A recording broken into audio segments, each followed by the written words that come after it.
반갑습니다. 세션 3 텐서플로우 기반 ADAS 소프트웨어 애틀랩에서 활용하기 발표를 맡게 된 매스웍스 송한빈입니다. 본 세션에서는 컴마.ai의 텐서플로우 기반 오픈 파일럿 주행 보조 딥러닝 모델을 매틀랩으로 가져오는 방법에 대해서 좀 자세하게 살펴보도록 하고요.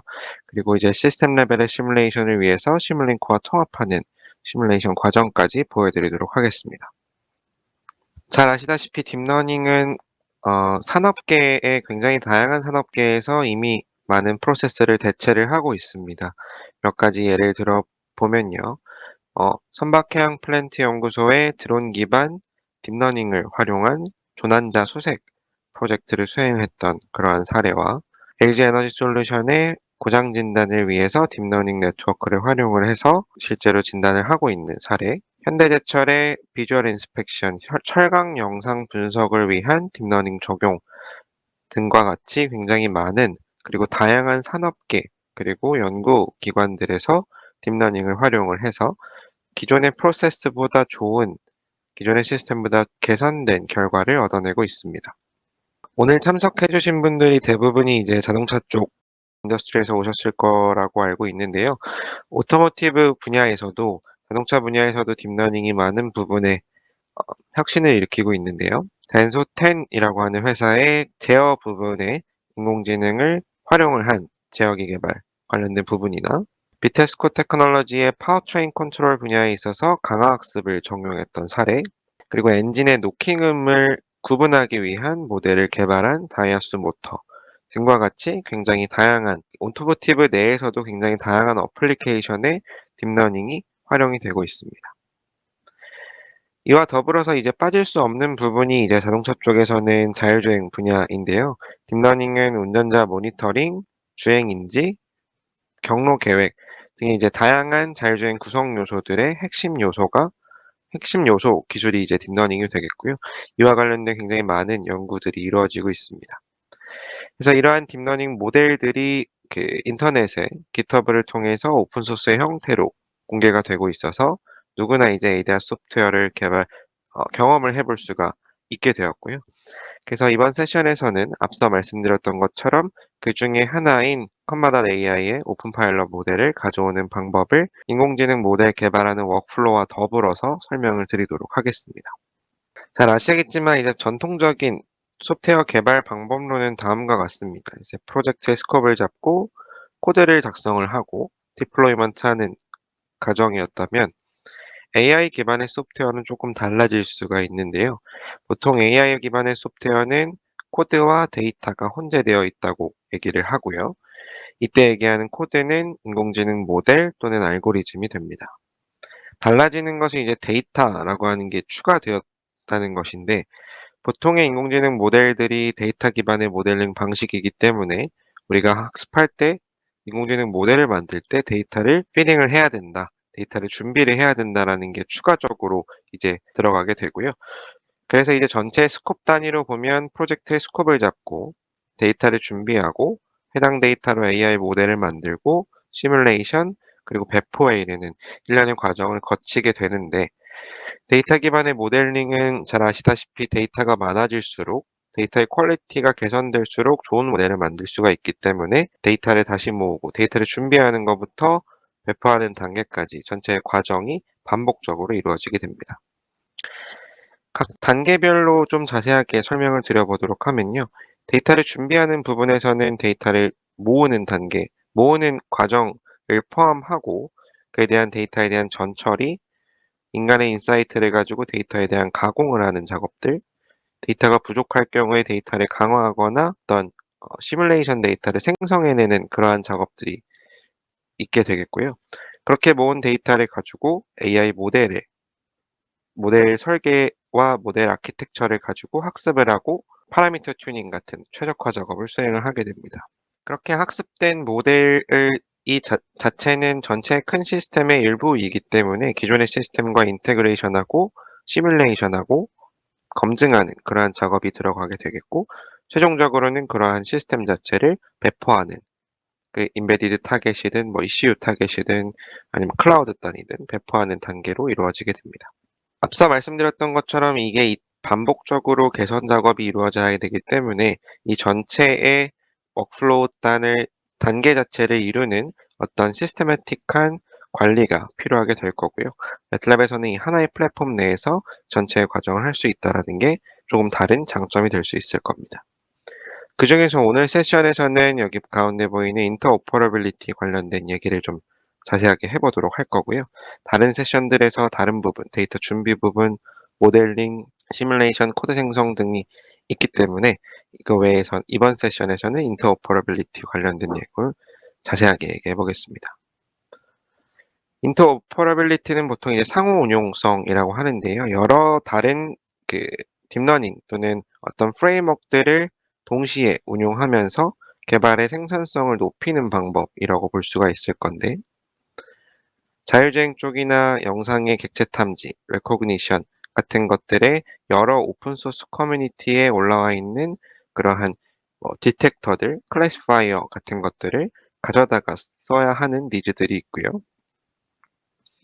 또는 전통적인 모델 기반 설계의 시스템 워크플로우를 따르는 어떤 제어 모델링 또는 BMS 모델링 같은 그러한 워크플로우에서 인공지능이 적용이 될 때 그 인공지능 모델 자체를 매틀랩에서 만들 수도 있지만 외부에 있는 모델을 가져다가 쓸 수도 있는 거고요.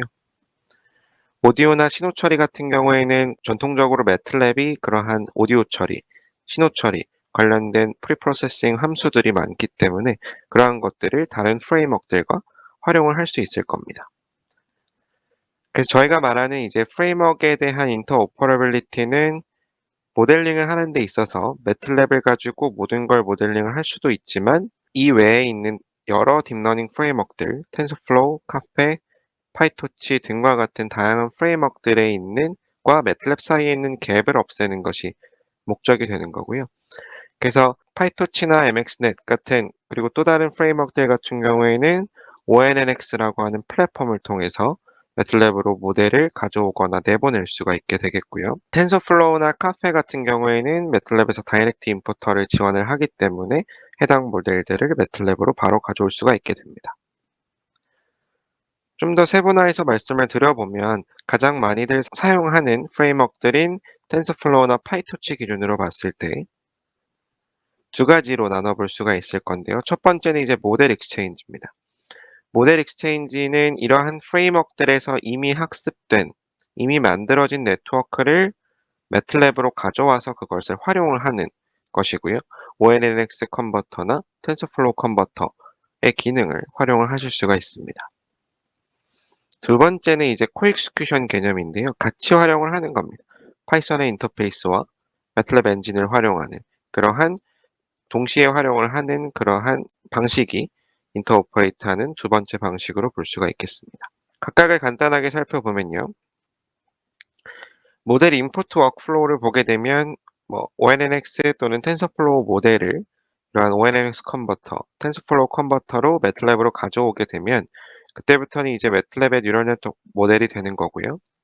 그걸 가지고 분석하거나 재학습하거나 비주얼라이제이션, 디버깅, 코드 생성, 컴파일링 같은 것들을 수행하실 수가 있게 됩니다. 그리고 좀 더 큰 단위로 봤을 때 우리가 데이터를 준비하는 데 있어서 라벨링 앱들을 통해서 라벨링 작업을 추가적으로 수행함으로써 재학습을 시킨다거나 그렇게 한 결과 또는 바로 가져온 결과를 기존의 시스템과 인테그레이션 하는 그러한 AI 시스템 설계에도 활용을 하실 수가 있게 됩니다. 모델 익스퍼트 워크플로우를 보게 되면요. 그러니까 보통 저희가 많은 분들이 좋아라 하시는 라벨링 툴들, 이미지, 비디오 또는 시그널, 포인트 클라우드 등과 같은 라벨링 툴을 통해서 보다 세미 오토매틱한 라벨링 작업을 수행을 하고 하이레벨 펑션들을 가지고 전처리를 수행하고 매틀랩 내에서 네트워크 디자이너나 익스페리먼트 매니저와 같은 딥러닝 앱을 활용해서 학습을 수행을 합니다. 그 다음에 이제 최종 배포하는 단위 다른 단위다. 전체 시스템이 다른 프레임워크로 되어 있다. 하게 되면 ONX 모델 포맷으로 익스포트를 할 수가 있게 됩니다. 코엑스큐션 개념으로 보게 되면 몇 가지 경우의 수가 있는데요. 첫 번째는 매틀랩에서 데이터를 준비하고 데이터에 대한 전처리 작업들을 하고 파이토치나 텐서플로우에서 모델링을 하는 거. 그래서 모델링을 한 것을 매틀랩으로 인푸팅을 한 다음에 코드 생성 또는 컴필레이션 같은 작업들을 하는 것이고요. 두 번째는 이제 파이토치와 텐sorflow에 이미 있는 어떤 데이터 프로세싱 파이프라인을 활용을 해서 데이터에 대한 처리를 하고 매틀랩에서 모델링을 해서 그 결과 모델 자체를 코드 생성이나 컴필레이션 하는, 마지막으로는 시뮬링크의 기능을 활용을 해서 뭐 매트랩 펑션 블락의 파이썬 스크립트를 활용한다거나 그렇게 어떤 파이썬이나 텐sorflow 기반의 어떤 그 기능들을 캡슐화 시켜서 시스템과 인테그레이션을 하는 방법이 있게 됩니다. 다시 돌아와서 모델 익스체인지 쪽으로 보도록 하면요. 저희가 이제 예전에 뭐 텐서플로우도 이제 버전이 바뀌었죠. 2019년 10월 이전에 이제 텐서플로우 1점대 버전들과 케라스가 공존을 했다고 하면 이때 모델은 보통 H5 포맷으로 저장이 됐다. 그리고 텐서플로우 2점대가 발표가 되면서 그때부터는 이제 그 모델을 저장하는 방식 자체도 세이프 모델 포맷으로 저장을 하기로 레코멘데이션 하고 있고요.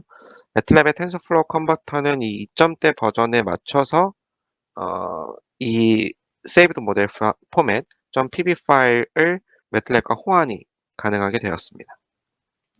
그래서 이 전 버전이나 다른 파이토치, 뭐 텐서플로우 1점대의 버전 그 외의 모델들은 ONNX를 가지고 여러분들이 매틀랩으로 임포트를 해서 활용하실 수가 있고요. 그와 관련된 건 제가 이제 작년에 자율주행 ADAS 퍼블릭에서 발표한 영상에 대한 링크를 달아놨으니까 ONNX 관련된 부분은 해당 링크를 통해서 자세히 알아보시면 좋을 것 같고요. 오늘은 이 텐서플로우 컨버터에 대해서 자세히 설명드려 보도록 하겠습니다. 텐서플로우 컨버터는 이제 새로 나온 기능이고요. 현재 지원하는 건 이제 텐서플로우 2.0.3 버전부터 2.3.0 버전까지 지원을 하고요. 텐서플로우 모델이 갖고 있는 특정 레이어들에 대한 오토매틱한 커스텀 레이어 제너레이션을 지원을 합니다. 이게 어떤 말인지 뒤에서 좀 자세히 설명드려 보도록 하겠습니다. 그래서 이렇게 텐서플로우 컨버터로 매틀랩으로 모델을 가져올 때 가능한 시나리오는 크게 세 가지로 볼 수가 있겠는데요. 각각을 모두 커버를 하고요. 가장 월스트한 케이스를 보다 자세하게 설명을 드려보도록 하겠습니다.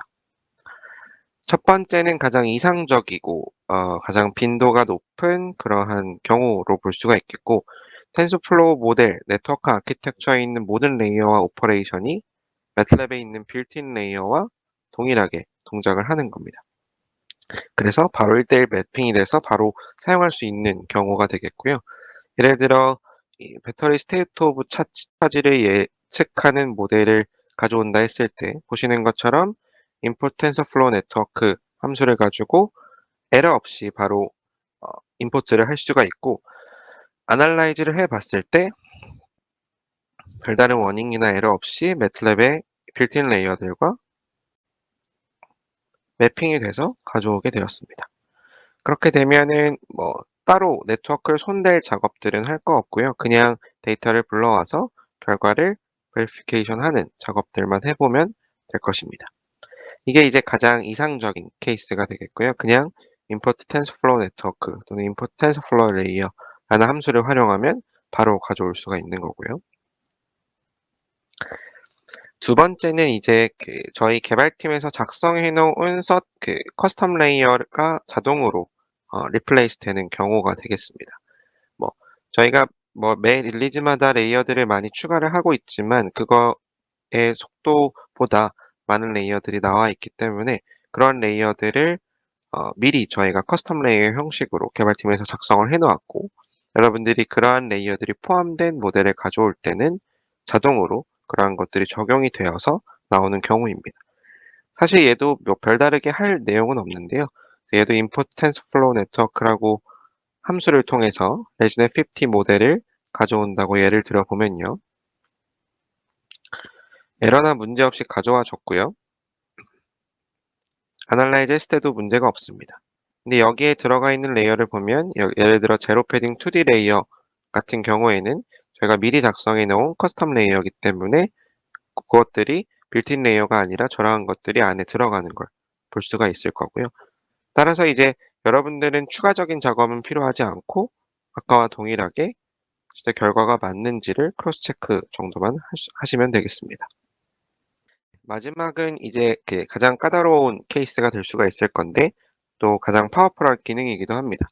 텐서플로우 컨버터가 저희가 그 빌트인 레이어와 매핑이 되는 게 없는 경우, 추가적으로 서드파티 팁에서 미리 작성해 놓은 핸드리튼 커스텀 레이어가 없는 경우에는 이제 뭐 새로 나온 레이어나 뭐 유저가 새로 만든 그러한 네트워크나 오퍼레이션 같은 것들이 있는 경우잖아요. 그러한 경우에는 텐서플로우 컨버터가 자동으로 커스텀 레이어를 만들어 줍니다. 그때그때 자동으로 커스텀 레이어를 만들어 줘서 그걸 가지고 활용할 수 있게 도와주게 되겠고요. 실제로 그것에 대한 예제를 앞서 말씀드렸던 오픈 파일럿 모델을 가지고 실습을 해보도록 하겠습니다. 오픈 파일럿 모델 같은 경우에는 이제 comma.ai라고 하는 회사에서 어, 만천하에 공개를 한 그러한 오픈소스 기반의 드라이버 어시스턴스 시스템이 되겠고요. 또 쉽게 생각하고서는 이제 테슬라의 오토파일럿 같은 그러한 느낌이라고 볼 수가 있겠고, 역시나 A 패키지에서도 딥러닝은 굉장히 코어의 한 컴포넌트를 차지하고 있고요. 그래서 드라이버 모니터링이나 인지, 뭐 계획 분야에 중요하게 사용이 되고 있습니다. 그래서 아래와 같은 스텝을 가지고 실제로 이 모델을 매틀랩으로 임포트하는 과정을 보여드리도록 할 건데요. 오픈 파일럿 모델을 매틀랩으로 임포트를 하고 항상 예제 이외에도 여러분들이 텐서플로우 모델을 가져올 때 겪을 수 있는 문제들을 어떤 식으로 해결해 나가는지에 대한 모델 서저리 방식들과 최종적으로는 시뮬링크와 인테그레이션에서 테스트하는 과정을 보여드리도록 할 겁니다. 그럼 여러분들이 이러한 모델, 외부에 있는 모델을 가져올 때 항상 아셔야 되는 건 이 모델이 어떠한 역할을 하느냐, 인풋은 뭐를 받고 아웃풋은 뭐를 내고 있느냐. 특히나 이제 영상 같은 경우에는 인풋 포맷이 어떻게 되느냐, 뭐 컬러 스페이스가 어떻게 될 것인지, 스케일이 뭐 0부터 5인, 0부터 1인지, 0부터 255인지, 뭐 그러한 것들에 대한 데피니션을 정확하게 아셔야 되고요. 오픈 파일럿 같은 경우에는 모델은 이제 한 번에 한 스텝마다 두 개의 프레임을 받고요. 좀 독특한 그 인코딩을 갖고 있습니다. 그래서 YUV420p 인코딩을 갖고 있기 때문에 한 프레임당 6개의 채널을 갖고 있고요. 그 한 프레임당 6개, 두 프레임을 한꺼번에 받는다고 했으니까 12개가 한꺼번에 입력으로 들어오게 됩니다. 그 다음에 이 모델은 여러 아웃풋을 갖고 있는데요. 첫 번째 뭐 패스 플래닝 하는 경로 계획에 대한 아웃풋과 왼쪽, 오른쪽 차선에 대한 디텍션, 얘를 이제 월드 좌표계로 내주게 되겠고요. 그리고 뭐 스티어링이나 엑셀러레이션 관련된 컨트롤 관련된 프리딕션, 그리고 컨피던스 인터벌과 같은 여러 개의 아웃풋을 갖고 있게 됩니다.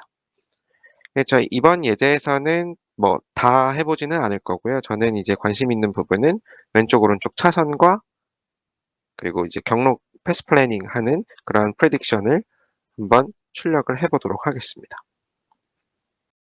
그래서 이 모델이 어떻게 되어 있나 보면은 이 모델 자체는 GitHub, 링크에 걸려있는 GitHub의 ONNX와 TensorFlow 포맷으로 공개가 되어 있고요. 얘 같은 경우에는 기본적으로 클래스 파일 H5 포맷으로 저장이 되어 있습니다. 근데 아까 텐서플로우 컨버터를 활용을 할 때 이제 saved 모델 포맷으로 하는 게 레코멘데이션 되어 있다고 말씀을 드렸기 때문에 걔를 파이썬 스크립트로 변경을 하실 수가 있고요.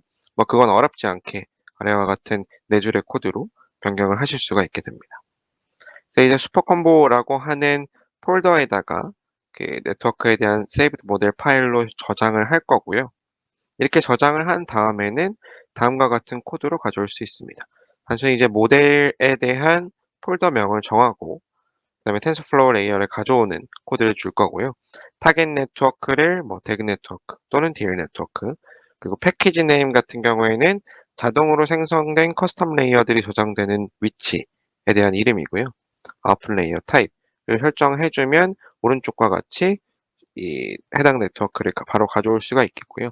근데 이제 바로 활용을 할 수 있는지를 확인을 해야 됩니다.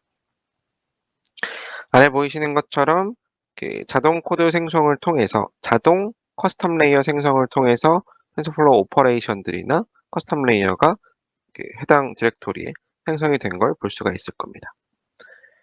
여기에 대해서 좀 얘기를 해보면 제가 작년에 소개드렸던 ONNX와 같은 경우에는 플레이스홀더 레이어를 집어넣어서 유저가 그러한 것들을 모두 바꿔주고 직접 작성해야 되는 어떤 어려움이 있었다면, 텐서플로우 컨버터 같은 경우에는 플레이스홀더 레이어 대신에 이렇게 자동으로 어, 우리가 대체할 수 없는 텐서플로우 오퍼레이션이나 레이어들에 대한 코드 생성을 해주게 됩니다.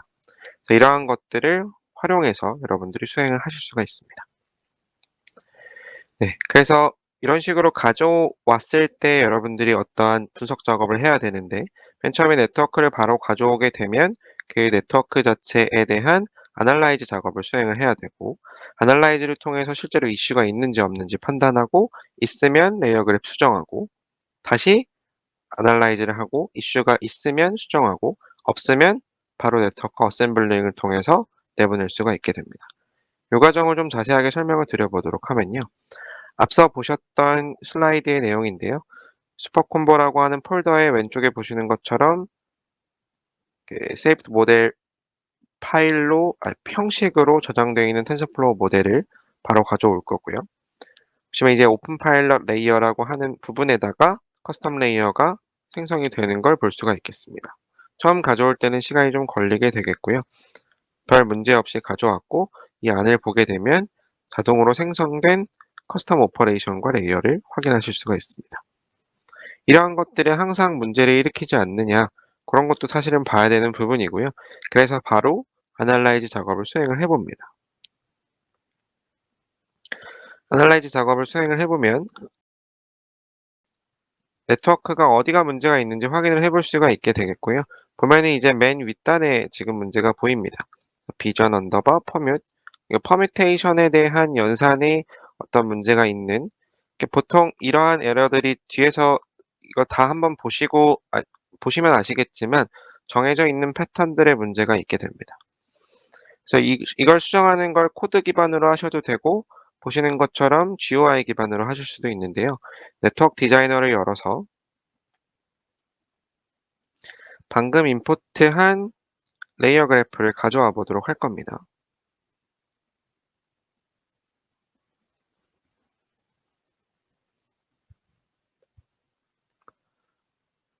얘를 가져오고 나면 우리가 텐서플로우로 저장된 모델을 매틀랩으로 가져온 거고요.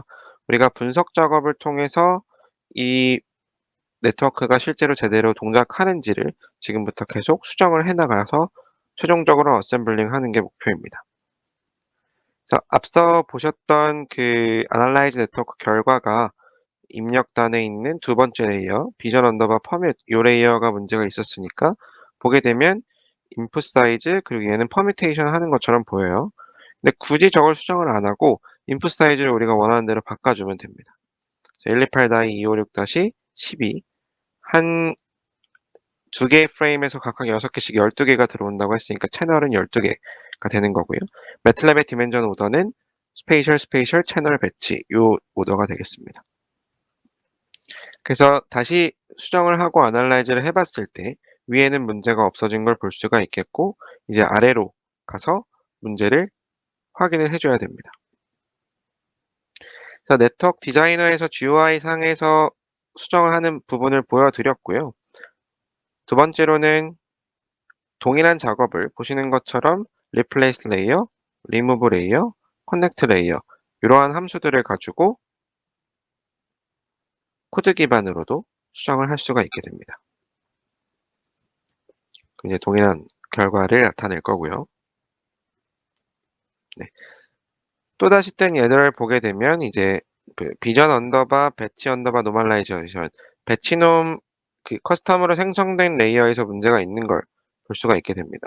그래서 배치 노멀라이제이션 레이어가 매틀랩에 있기 때문에 그걸로 좀 대체를 할 거고요. 실제로 문제가 있는 레이어를 비주얼라이즈 해보면 이렇게 됩니다. 안에 파라미터들이 들어가 있게 되겠고요.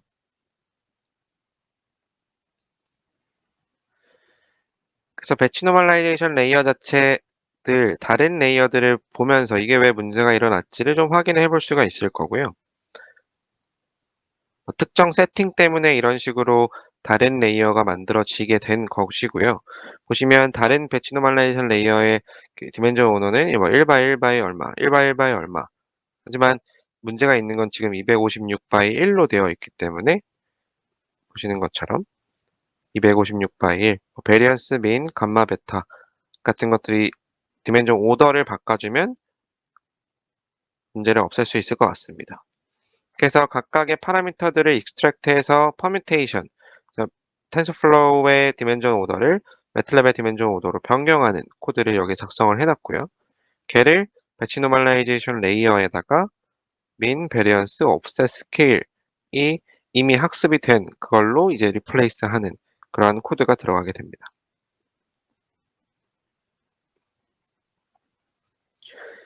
그래서 리플레이스를 하고 그 결과를 자체 네트워크를 애널라이즈를 하는 해보게 되면요.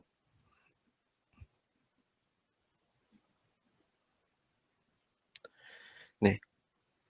해당 에러는 없어졌고 이제 밑에 가서 다른 에러들이 나타나게 됩니다.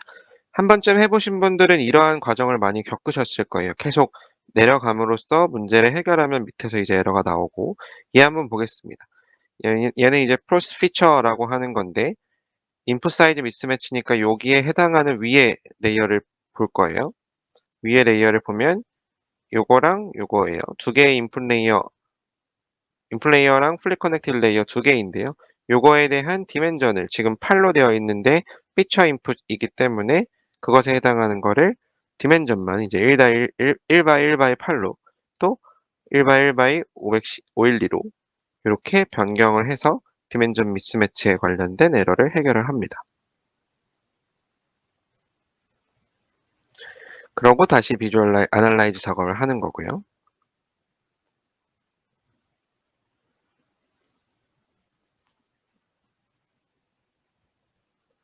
그렇게 했을 때 해당 에러는 없어졌고요. 이제 다른 에러들이 나타납니다. 거의 이제 아웃풋 레이어 쪽으로 에러가 다 내려갔기 때문에 거의 다 해결을 했다고 보는 거고요. 보통 여러분들이 이런 네트워크를 할 때 필요 있는 부분이 있고 필요 없는 부분이 있어요. 저는 레프트, 라이트랑 패스 플래닝만 있으면 되기 때문에 사실 지금 에러가 나는 이 부분은 필요가 없어서 이 부분은 지워버릴 거고요. 인페런스만 할 거기 때문에 리트레이닝을 하지 않고 그러한 경우에는 이런 식으로 필요 없는 부분, 네트워크에 필요 없는 부분을 여러분들이 인지를 하고 그러한 부분을 없애는 작업들도 해주셔야 됩니다. 얘네들을 지우고 다시 애널라이즈를 해봤을 때 too many output layer라는 에러가 나오면 사실 인페런스용으로는 끝난 겁니다. 여러 개의 아웃풋 레이어 있을 때 이러한 그 문제를 제기를 해주지만 사실 DL 네트워크로 학습할 수도 있고 바로 어셈블링 할 수도 있기 때문에 요게 나오면 이제 끝난 거고요. 그래서 어셈블 네트워크를 통해서 우리가 여러 가지의 수정 작업을 거쳐서 성공적으로 이제는 매틀랩의 뉴럴 네트워크 포맷으로 변경을 하게 되는 겁니다. 얘를 가지고 이제 인피어런스를 할 수가 있고 아래와 같이 인피어런스 가능한 대그 네트워크 포맷이 된 거고 걔를 세이브해서 매틀랩에서 활용 가능한 맷 파일의 형식으로 저장을 해 놓습니다. 그럼 얘를 불러다가 쓰거나 시뮬링크와 인테그레이션을 하거나 이런 식으로 활용을 할 수가 있는 거죠.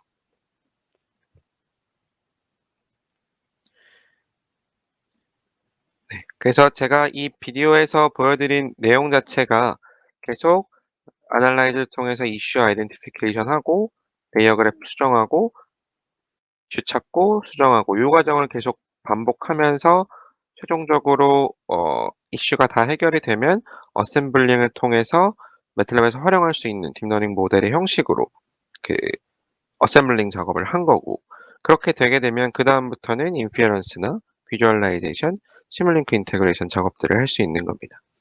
시간 관계상 조금씩 빨리 지나가긴 했는데요. 추후에 여러분들이 영상을 보고 비슷한 이슈가 나타났을 때 어떠한 부분을 수정을 해야 되는지 그러한 것들을 여러분들이 이런 식으로 수정을 하면 되는구나. 뭐 에러가 너무 많이 나와서 어, 포기를 해야겠다. 이런 쪽보다는 여러분들도 디버깅을 하는 그러한 워크플로우를 좀 보여드렸다고 생각을 해주시면 될 것 같고요. 이렇게 만든 딥러닝 모델을 전체 자율주행 시스템은 더 그렇죠. 인지가 다가 아니고 뭐 패스 플랜이 다가 아니에요. 그걸 가지고 어떤 스티어링을 조작하거나 엑셀러레이션 조작하거나 제어를 해야 되는 부분이 있기 때문에 전체 큰 시스템과 해당 딥러닝 모델을 인테그레이션 해야 되는 부분이 있습니다.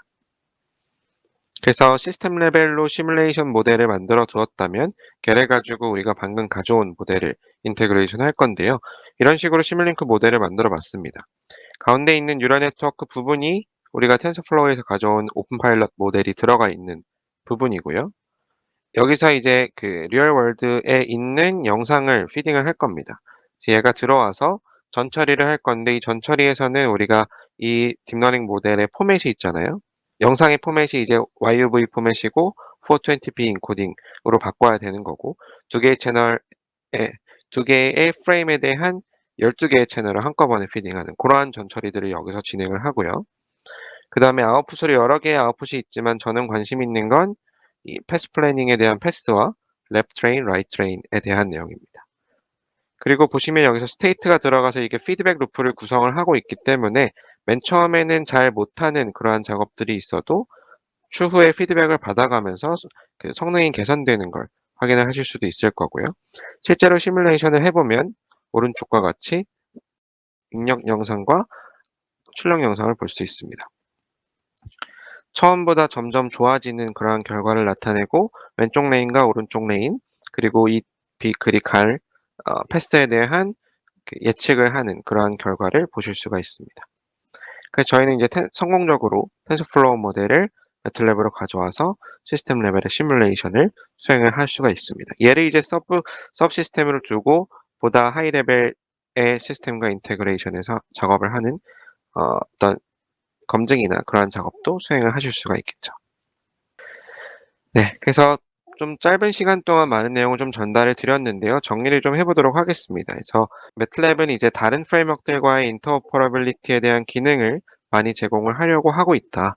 그래서 그 방법은 두 가지고 모델 익스체인지라는 기능을 통해서 텐서플로우 모델을 임포트하거나 그 외의 모델들은 ONNX라는 포맷을 가지고 가져올 수가 있고 또는 코엑스큐션 개념을 통해서 각각의 프레임워크들이 잘하는 것들 또는 이미 해놓은 것들이 있으면 그런 것들과 여러 프레임워크들과의 같이 익스큐션하는 그러한 기능들을 통해서 여러분들이 빠르게 개발을 할 수가 있다.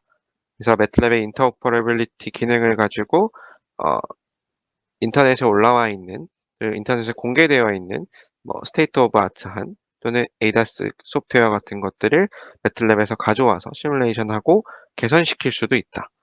그리고 그와 그 이유로서는 이제 매틀랩의 장점들이라고 흔히 얘기하는 데이터 전처리, 라벨링 또는 마지막 단의 코드 생성 그리고 시뮬링크 인테그레이션 부분들을 일컬을 수가 있고요. 그래서 여러분들이 딥러닝 프로젝트를 수행하실 때 생산성을 위해서 다양한 플랫폼들의 장점을 엮어서 활용할 수 있는 그러한 갭을 낮추는 그러한 세션이었기를 바라며 이상 발표를 마치도록 하겠습니다. 질문이 있으신 분들은 채팅창을 통해 질문을 남겨주시면 세션이 끝나고 질의응답 시간에 답변을 드릴 수 있는 시간을 갖도록 하겠습니다. 경청해 주셔서 감사합니다.